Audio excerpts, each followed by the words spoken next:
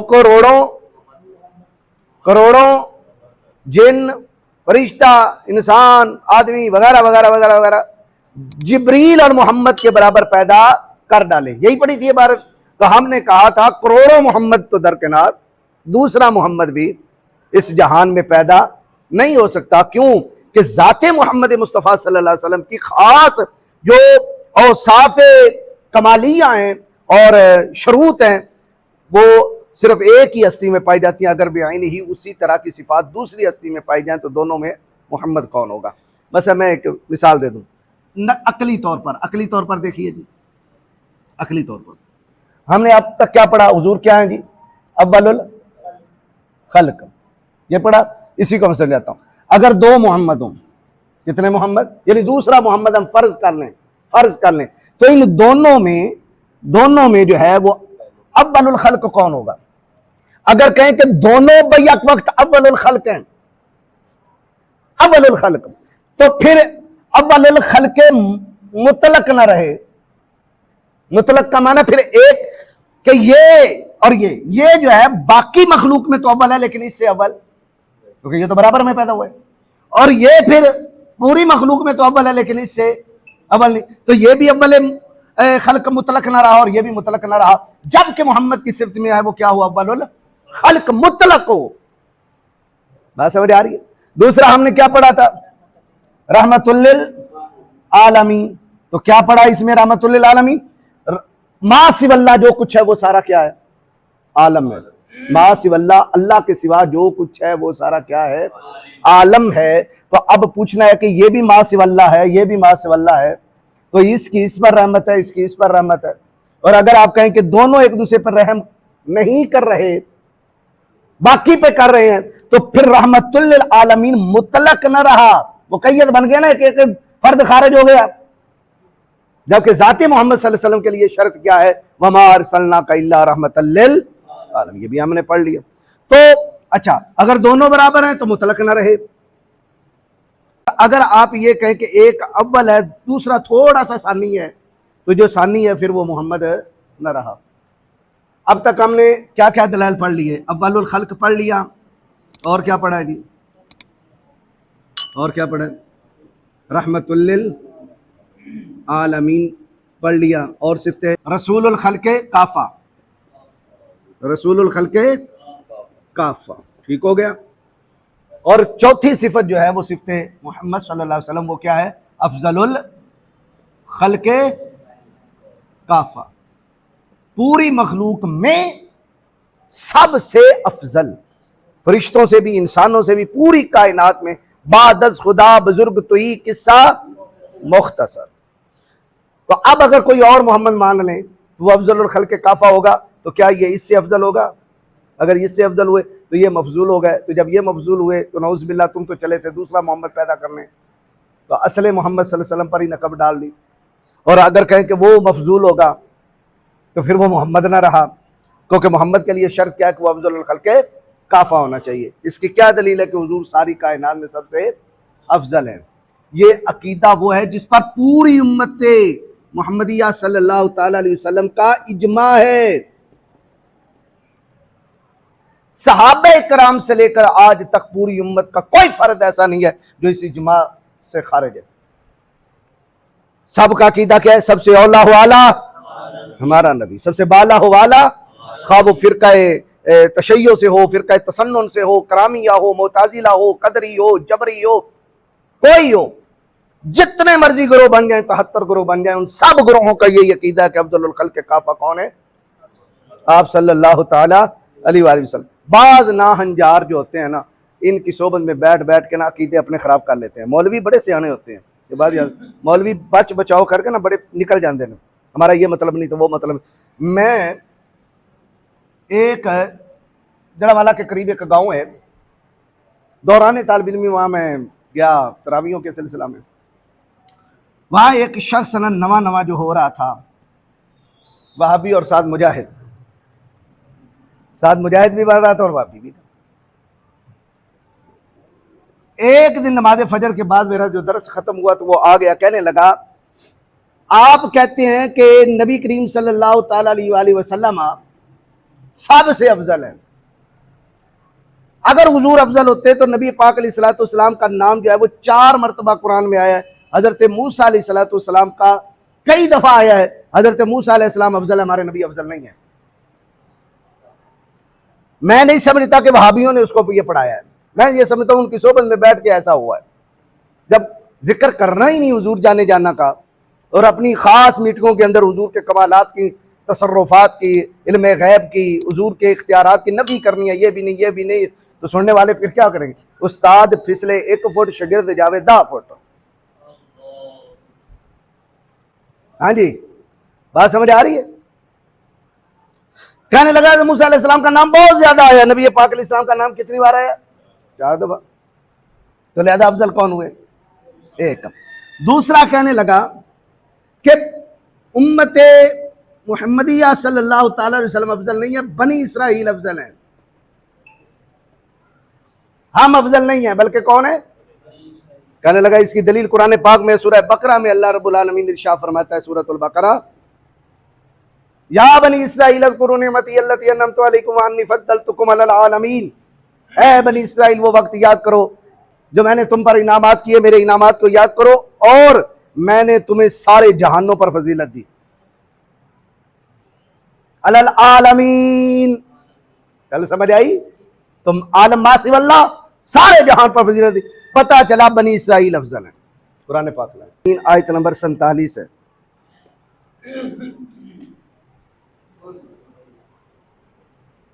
اور یہ 2 مرتبہ آیت آئی ہے سورہ بقرہ میں، آیت نمبر 47، اور اسی سورہ بقرہ میں آیت نمبر ہے 122. ہاں جی، میں نے کہا کہ قرآن میں ہی لکھا ہے کہ امت محمدیہ سب سے افضل ہے. کہنے لگا جی کہاں لکھا ہے؟ میں نے کہا یہ تھا پہلا سپارہ، آپ نکالو 4تھا سپارہ. 4تھے سپارے میں سورہ آل عمران میں اللہ رب العالمین نے آیت نمبر 110 میں ارشاد فرمایا، آل عمران آیت نمبر 110 میں فرمایا، کنتم خیر امت اخرجت للناس تأمرون بالمعروف وتنہون عن المنکر وتؤمنون باللہ. اے امت محمدیہ صلی اللہ علیہ وسلم، تم ساری امتوں میں سب سے بہتر امت ہو. اب وہ کبھی اس کو دیکھ رہا تھا، کبھی اس کو دیکھ رہا تھا، کبھی اس کو کبھی اس کو. ہاں جی، اور وہ اتنا متحیر ہو گیا، یعنی پریشان، کہ میں اس کی حالت دیکھ کر پہچان گیا کہ کہیں ایسا نہ ہو جائے کہ یہ قرآن کا انکار کرے. اچھا، میں اس کی حیرانی دیکھ رہا تھا کہ یہ کیا ہو گیا، ادھر قرآن کچھ کہہ رہا ہے ادھر، اور اس کی زبان سے وہ جملہ نکل گیا. کہنے لگا ادھر مطلب قرآن ادھر بات کوئی اور کہتا ہے، ادھر کوئی اور کہتا ہے. میں نے کہا نہیں، تمہاری سمجھ کا قصور ہے، قرآن ایک ہی بات کہتا ہے. افلا یتدبرون القرآن، کیا وہ قرآن پر غور نہیں کرتے کہ لو کان من عند غیر اللہ لوجدوہ فی اختلافا کثیرا، اگر یہ اللہ کا کلام نہ ہوتا، کسی اور کا کلام ہوتا تو اس میں تضاد ہوتا. تو قرآن میں تضاد ہے نہیں ہے. کہنے لگا پھر اس کا مطلب کیا؟ میں نے کہا مطلب میں سمجھاتا ہوں، یہ مٹائیے جی نیچے والا. بنی اسرائیل کی جب بات کی اور امت محمدیہ صلی اللہ علیہ وسلم کی جب بات کی، دونوں لفظوں پہ غور کریں، غور کیجیے گا. میں مثال دیتا ہوں، اگر میں آپ کلاس میں سے کسی کو منیٹر بنا دوں، مثلا عمران صاحب آپ کو میں نے منیٹر بنا دیا، تو منیٹر کی کچھ ذمہ داری ہوتی ہے کہ نہیں؟ بس ویسے ہی نام پر آئے نام منیٹر ہوتا ہے. کیا ذمہ داری ہوتی ہے؟ وہ کلاس کی کیا لگائے بھائی، جو نہیں آئے انہیں کیا کرے جی، فون کرے. ٹھیک ہے، بعد میں جناب والا کوئی، ہاں جی، جو کوئی فنکشن ہونا ہے اس کی ذمہ داری ہے کہ وہ بتائے، آگاہ کرے، تیاری کرے، اس میں لوگوں سے جو ہے وہ پوری کلاس سے وہ چندہ لے وغیرہ وغیرہ. یہ کیا ہے اس کی ذمہ داریاں، فنڈ اکٹھا کرنا، فیس وغیرہ جو بھی ہے، تو یہ سارا کام کرے. اب منیٹر ہوتا ہے افضل، بھئی سینئر ہوتا ہے تو بنایا جاتا ہے، اس کی یہ ڈیوٹیاں ہوتی ہیں. اگر منیٹر یہ ڈیوٹیاں نہ کرے، یعنی وہ بجائے حاضری لگانے کے خود ہی لیٹ آ رہا ہے، حاضری بھی نہیں لگا رہا، کسی کا منہ ادھر ہے، کسی کا منہ ادھر ہے، کسی کا نہ وہ فنڈ جمع کر رہا ہے، نہ وہ فیس وغیرہ لے رہا ہے، نہ ہی کوئی فنکشن وغیرہ ہے جو اس کو اٹینڈ کرنے کی یا کروانے کی کوشش کر رہا ہے. مجھے بتائیں یہ کب تک منیٹر رہے گا؟ ذمہ داری پوری کرے گا تو رہے گا, نہیں کرے گا تو ہاں جی. اب یہ تھا مثال کے طور عمران صاحب کو ہم نے بنا دیا منیٹر, ذمہ داریاں انہوں نے چند ایک دن پوری کی پھر چھوڑ دی, مسلسل ان کی کمپلین آنے لگی. میں ان کو 2-4 مرتبہ دڑکوں چھڑکوں گا, کہوں گا, لیکن پھر بھی اگر ذمہ داری نہیں پوری کرتے, مہینہ 2 مہینے گزرتے, پھر میں ان کو بدل کے کسی اور کو منیٹر بناؤں گا کہ نہیں؟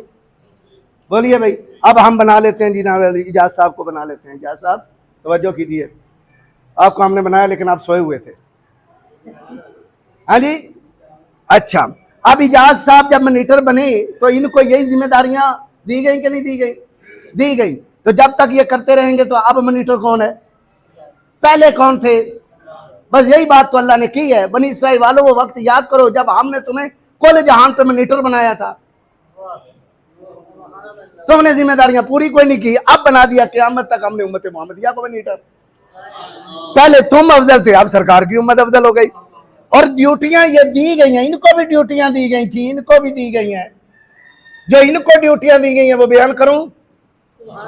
یہ دیکھیے جی سورۃ المائدہ ہے, سورۃ المائدہ آیت نمبر 12. سورۃ المائدہ آیت نمبر 12 میں اللہ رب العالمین نے فرمایا وَلَقَدْ أَخَذَ اللَّهُ مِيثَاقَ بَنِي إِسْرَائِيلَ وَبَعَثْنَا مِنْهُمُ اثْنَيْ عَشَرَ نَقِيبًا وَقَالَ اللَّهُ إِنِّي مَعَكُمْ. اللہ نے کہا بنی اسرائیل والوں میں تمہارے ساتھ ہوں. تمہیں کل جہاں پہ فضیلت دی ہے نا, میں تمہارے کب تک. فرمایا لَإِنْ أَقَمْتُمُ الصَّلَاةَ, اگر تم نماز قائم رکھو گے, یہ پہلی ڈیوٹی. وَآتَيْتُمُ الزَّكَاةَ, اور تم زکات دیتے رہو گے. وَآمَنْتُمْ بِرُسُلِي, اور میرے رسولوں پر ایمان لاتے رہو گے. وَعَزَّرْتُمُوهُمْ, اور ان کی تعظیم و توقیر کرتے رہو گے. وَأَقْرَضْتُمُ اللَّهَ قَرْضًا حَسَنًا, اور اللہ کو قرض حسن دیتے رہو گے, یعنی فی سبیل اللہ تم مال خرچ کرتے رہو گے, مدارس بناتے رہو گے. اچھا لَأُكَفِّرَنَّ عَنْكُمْ سَيِّئَاتِكُمْ, تو میں تمہارے ضرور بھی ضرور گناہوں کو کیا کر دوں گا؟ معاف کر دوں گا. وَلَا أُدْخِلَنَّكُمْ جَنَّاتٍ تَجْرِي مِن تَحْتِهَا الْأَنْهَارُ, تو تمہیں ایسے باغات کے اندر داخل ضرور بھی ضرور کر دوں گا جس کے نیچے نہریں بہتی ہیں. فَمَنْ كَفَرَ بَعْدَ ذَلِكَ مِنْكُمْ, توجہ, اس کے بعد بھی جس نے کفر کیا, میری ذمہ داری کو پورا نہ کیا, فَقَدْ ضَلَّ سَوَاءَ السَّبِيلِ, تو وہ سیدھے راستے سے بھٹک جائے گا, پھر وہ منیٹر نہیں رہے گا. رسولوں کی کیا کرنی سی؟ تعظیم. الٹا کیا کر دیا؟ نبیوں کو قتل کیا. یقتلون النبیین بغیر الحق, نبیوں کو ذبح کر دیتے تھے. ہاں جی بنی اسرائیل کئی انبیاء کو شہید کیا. حضرت زکریا علیہ السلام کو انہوں نے شہید کیا, حضرت یحییٰ علیہ السلام کو شہید کیا. حضرت یحییٰ علیہ السلام کا سر کاٹ کے تھال پہ رکھ کے وقت کے بادشاہ کے آگے بطور تحفہ پیش کیا گیا. بنی اسرائیل میں تھے حضرت یحییٰ علیہ السلام, لیکن انہوں نے اس نبی کا دفاع نہیں کیا, بلکہ رومن امپائر کے تحت چل کے دل میں یہ تھے کہ قتل. اور یہ اب بھی دھڑلے سے یہودی کیا کہتے ہیں, عیسیٰ کو ہم نے قتل کیا ہے. اب بات سمجھ آ رہی ہے؟ تم جو ڈیوٹیاں دی تھیں اللہ نے, انہوں نے پوری نہیں کی, تو یہ کب تک منیٹر رہتے؟ تو اللہ نے ان سے وہ افضلیت کو چھین لیا. کن کو دے دی؟ سرکار جانے جانا صلی اللہ علیہ وسلم کی امت کو. اور جہاں یہ بیان کیا کہ تم بہترین امت ہو, وہاں ساتھ ہی اللہ تعالیٰ نے ڈیوٹیاں بھی بیان کر دی کہ تم کیا کرتے ہو. تم بہترین ہو تو کیا کرتے ہو؟ تو فرمایا تم بہترین ہو تو تم 3 کام کرو گے. کتنے جی؟ امر بالمعروف, یہ ڈیوٹی سن لیں جو اللہ نے ہمارے اوپر لگائی ہوئی ہے. پہلی کیا ہے؟ دوسری کیا ہے؟ نہی انل منکر, اور تیسری ہے ایمان باللہ. یعنی امر بالمعروف کرو, نہی انل منکر کرو, اور خالصتاً اللہ کی توحید پر ایمان لے آؤ. کہ ذاتی اختیار کس کے پاس ہے؟ بولیے بھائی, اللہ کے پاس. مستقل بالذات کون ہے؟ اللہ. قدیم کون ہے؟ اللہ. اس کی وہ ذات بھی قدیم ہے, اس کی ساری صفات بھی قدیم. ہاں جی, یہ کچھ بات سمجھ آ رہی ہے؟ یہ کلیئر ہو گیا اس بندے کا کھاتا. اب ہم ترجمے کی طرف آتے ہیں. سورۃ البقرہ, اس کا صحیح ترجمہ کیا بنے گا؟ اے بنی اسرائیل, وہ وقت یاد کرو جب ہم نے تمہیں نعمتیں دی تھیں. وَإِنِّي فَضَّلْتُكُمْ عَلَى الْعَالَمِينَ, اور تمہیں سارے جہان پر فضیلت دی تھی. اب نہیں ہے. اب کس کے پاس فضیلت ہے؟ اب افضلیت کن کے پاس ہے؟ کنتم خیر امۃ اخرجت للناس تامرون بالمعروف. جی ہاں بنی اسرائیل سے بس. اور بنی اسرائیل گئے. یہی تو وجہ بنی کہ اب انہوں کو پتہ کہ بنو اسحاق سے اب بنو اسماعیل کے اندر نبوت منتقل ہوئی ہے. اب قیامت تک سکہ محمد رسول اللہ کا بجتا رہے گا. یہی تو وہ حسد کی آگ تھی جس کی وجہ سے یہودی بار بار نبی پاک علیہ السلام کی شہادت آپ کو شہید کرنے کی کوشش کرتے رہے.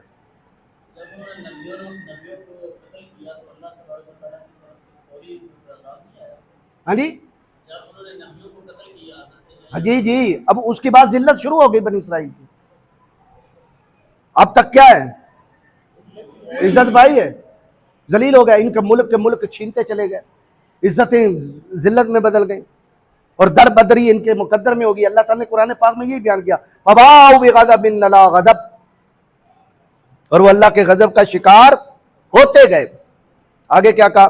وَضُرِبَتْ عَلَيْهِمُ الذِّلَّةُ وَالْمَسْكَنَةُ. ان کے اوپر ذلت بھی مقدر ہو گئی اور مسکنت بھی. مسکنت کہتے ہیں ایک جگہ پہ نہ ٹکنا. در بدر در بدر در بدر در بدر. جڑے ملک رہے انہیں ٹھڈے مارے نکلو اتھوں. 2000 سال تک یہ بنی اسرائیل یہ یہودی در بدر رہے ہیں. اب اقوام متحدہ کی چھت کے نیچے آئے ہیں اور تھوڑے سے آئے ہیں تو بس زمین میں فساد مچا دیا. پھر بھی بات سمجھ آ رہی ہے؟ یہ در بدری ان کے مقدر میں ہے. اب سوال پیدا ہوتا ہے اگر در بدری ان کے مقدر میں ہے تو اب کیوں ٹکے ہیں؟ تو یہ بات اللہ نے خود قرآن پاک میں بیان فرمائی ہے کہ در بدری تمہارے مقدر میں ٹکو گے 2 صورتوں میں. یا تو تم اللہ کی چھتری کے نیچے آ جاؤ یعنی مسلم ہو جاؤ, یا پھر لوگوں کی چھتری کے نیچے آ جاؤ. آج کل لوکاں دی چھتری تھلے میں اقوام متحدہ UNO امریکہ کی چھتری کے نیچے. لیکن حال کیا ہوگا قرب قیامت جب حضرت عیسیٰ علیہ السلام آئیں گے پھر مجاہدین ملیں گے, جہاد جاری ہوگا. اس وقت ایک یہودی بھی زندہ نہیں بچے گا, سب قتل کر دیا جائیں گے. جب آخری یہودی بھی قتل ہو جائے گا دنیا میں امن ہی امن ہو جائے گا. تب تک اب امن والا تصور نکال دیں.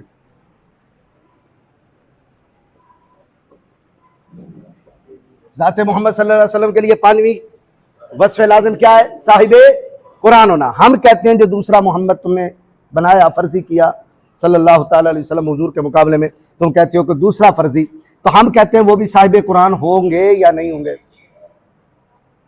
اگر وہ صاحب قرآن ہوں گے تو الحم سے لے کر والناس تک جو کچھ قرآن میں وہی قرآن اترے گا. اگر اترے گا تو چا جام مانا دارت بھئی اصل نسخہ تو موجود ہے, دوبارہ اتارنے کا مقصد کیا ہے؟ اور اگر اس قرآن کے مد مقابل دوسری آیات بینات ہوں گی تو پھر وہ قرآن نہ رہا, کیونکہ وہ تورات زبور انجیل یہ بھی تو کلام الہی ہے. اس کو ہم کلام الہی تو کہہ سکتے ہیں اگر وہ فرض محال کر لیا جائے. کلام الہی تو ہو سکتا ہے لیکن قرآن اور محمد صلی اللہ علیہ وسلم کا صاحب قرآن ہونا کیا ہے؟ لہذا دوسرا محمد ممکن نہیں ہے. کتنی باتیں ہو گئی؟ اور چھٹی جو لازمہ وصف ہے وہ کیا ہے؟ خاتم الانبیاء ہونا. اگر آپ کہیں دوسرا محمد بھی خاتم النبیین ہے تو سوال یہ ہے کہ دونوں میں سے آخری کون ہے؟ تو جو آخری ہوگا وہی محمد ہوگا. اگر دونوں کو ہی آپ نے آخری مان لیا کہ بیک وقت یہ بھی ہیں اور بیک وقت ایک ہی زمانے میں دونوں پیدا ہوئے, دونوں وفات پائیں, یہ اگر آپ مان لیں تو پھر ختم نبوت مطلق نہ رہی کہ باقی انبیاء سے تو وہ آخری ہے لیکن اپنے زمانے کے محمد سے وہ آخری نہیں ہے. تو ختم نبوت جب مطلق نہ رہی تو ختم نبوت کو تم نے پھاڑ دیا. اور اگر کوئی ان میں سے ایک اول ہے اور دوسرا ثانی ہے تو جو دوسرا ثانی ہوگا وہی پھر محمد ہوگا, کیونکہ ختم نبوت اس پہ صادق آ رہی ہے, پہلے پہ لازم نہیں آ رہی. تو پہلے تو ہے حضور, دوسرا تو تم نے ممکن اور فرضی بنایا, تو تم گویا حضور کی ختم نبوت کو پھاڑ رہے ہو. اور حضور کا خاتم النبیین ہونا قرآن کی نص سے ثابت ہے. سورۃ الاحزاب آیت نمبر 40 ما کان محمد ابا احد من رجالکم ولکن رسول اللہ وخاتم النبیین. ٹھیک ہو گیا؟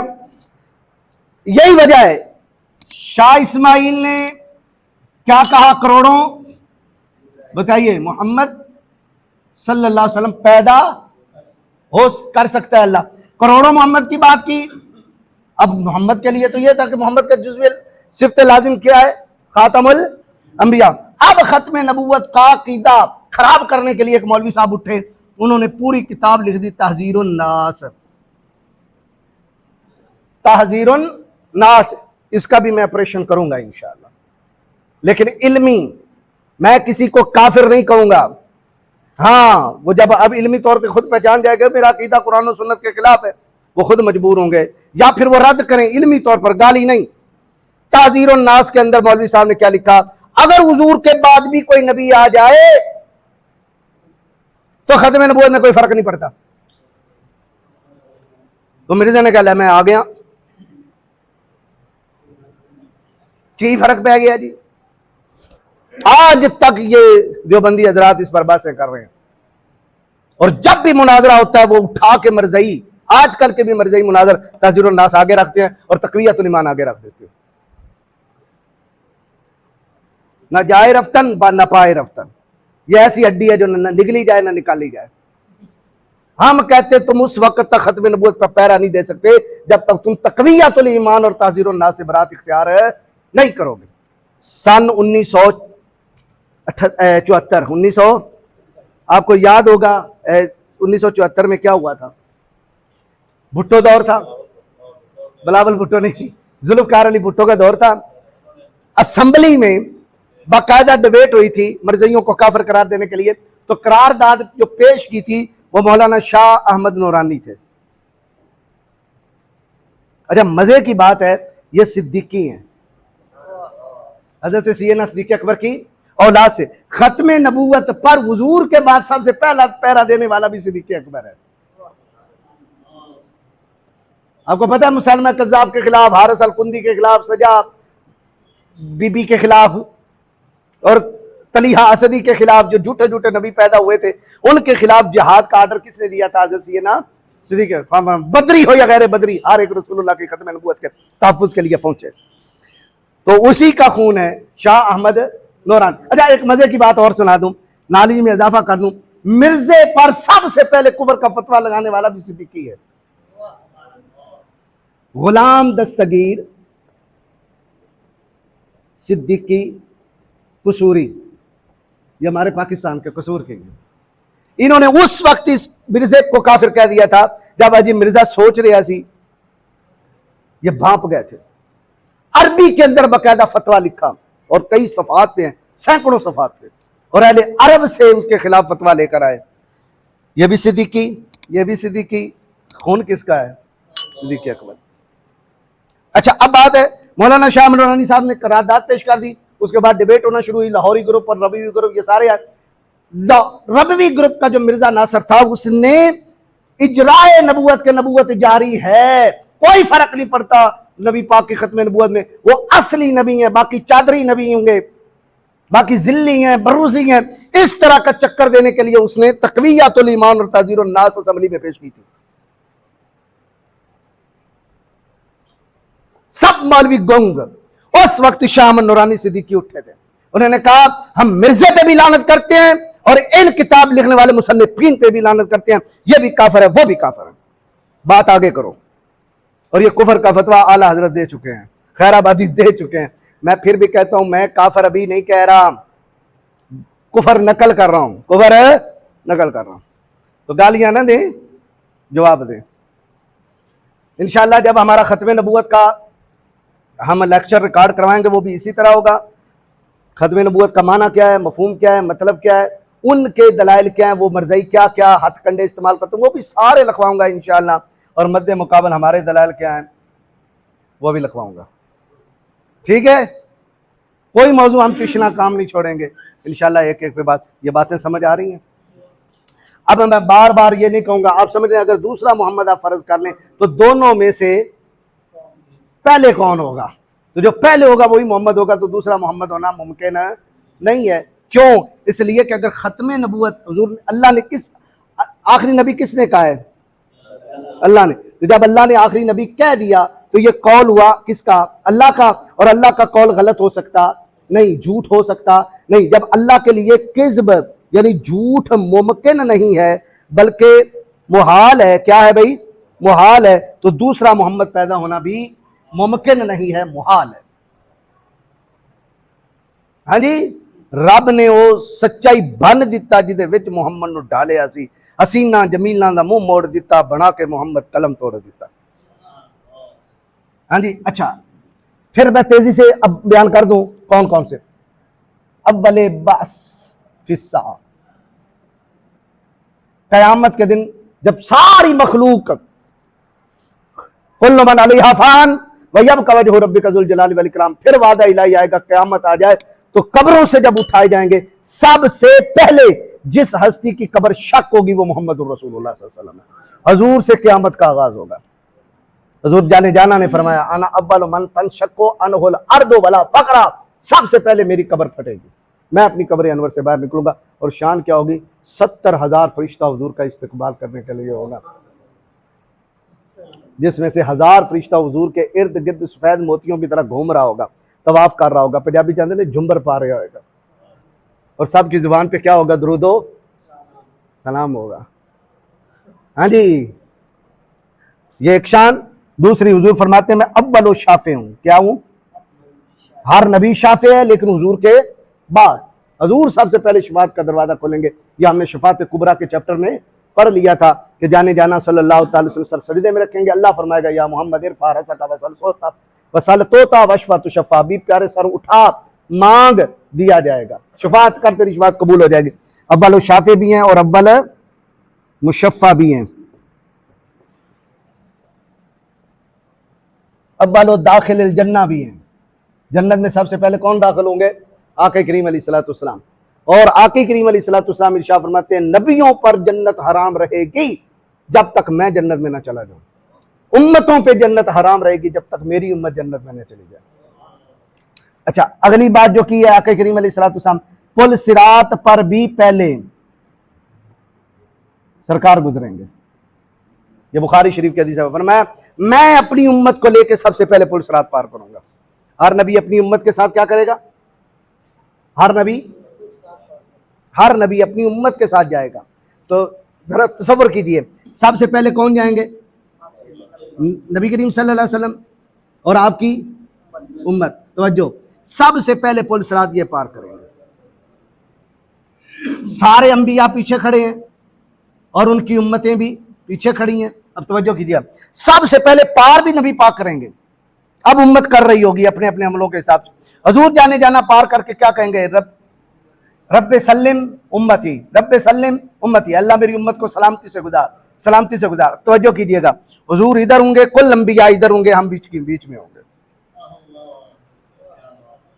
کل انبیاء ادھر ہیں، جانے جانا ادھر ہیں، بیچ میں پل صراط، ہم گزر رہے ہوں گے، اور آگے سرکار کیا کریں گے؟ اللہ میری امت کو سلامتی سے گزار۔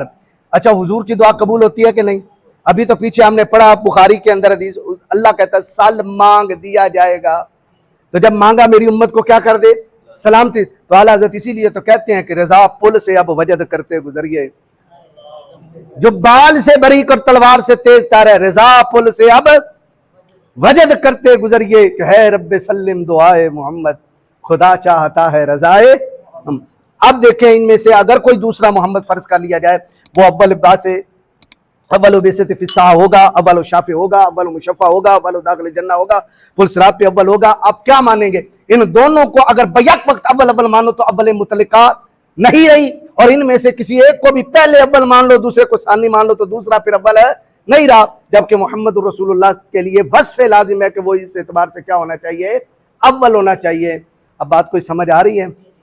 یہ آج کا لیکچر ہمارا مکمل ہوا، امتناع نظیر، کہ نبی پاک علیہ السلام کی نظیر ممکن نہیں ہے، کیونکہ اللہ کے لیے جھوٹ ممکن نہیں ہے، جھوٹ جو ہے محال ہے، اس کی صفت ہے سچ بولنا، اور یہ کذب محال ہے، جب کذب محال ہے تو دوسرا محمد پیدا نہیں ہو سکتا۔